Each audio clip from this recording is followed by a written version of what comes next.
ඒකත් කියන එයා තිරපත් කෑවලු. පොන්සේකා හිරපත් කෑපු හැටි දන්නේ මමයි, ටිරාන්නාලස්, ජයන්ත කඩකොඩ, අර්ජුන රණතුංග මේ කටි දන්නේ පොන්සේක හිරපත් කෑපු හැටි. මම පොන්සේකට කන්න දාගෙන ගියා පුහුණන් කජු පැකට් එක. මම දාගෙන ගියා චොකලට් එක. මම දාගෙන ගියා ඇපල් ජූස් එක. මේක තමයි පොන්සේක මුලින්ම හිරගෙන දැන් කෑවේ. මෙයා සුපිරි කෑව මෙයාට ඕනේ. මෙයාට කොම්ප්ලෙක්ස් ඕනේ, මෙයාට ඇපල් ජූස් ඕනේ, මෙයාට බෙලි ජූස් ඕනේ. මෙයා අපි ගිහින් දෙන්නේ. පොන්සේකට හිරගෙන එක්සර්සයිස් මැෂින් තිබ්බා, ටීවී තිබ්බා, ඇඳන් තිබ්බා, මෙට්ට තිබ්බා.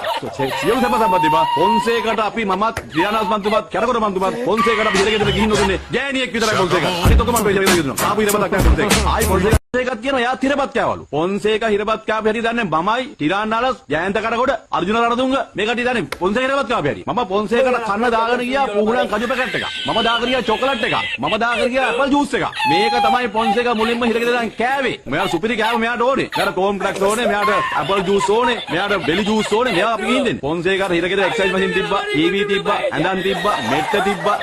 සියලු සම්පත් තිබ්බා. පොන්සේකට අපි මමත්, ත්‍රියානාස් මන්තුමත්, කැරකොඩ මන්තුමත් පොන්සේකට අපි හිරගෙන ගිහින් නොදුන්නේ. ගෑණියෙක් විතරයි පොන්සේක. අනිත් ඔක්කොම අපි හිරගෙන ගිහින් දුන්නා. ආපු හිරපතක් නැහැ පොන්සේක. ආයි පොන්සේක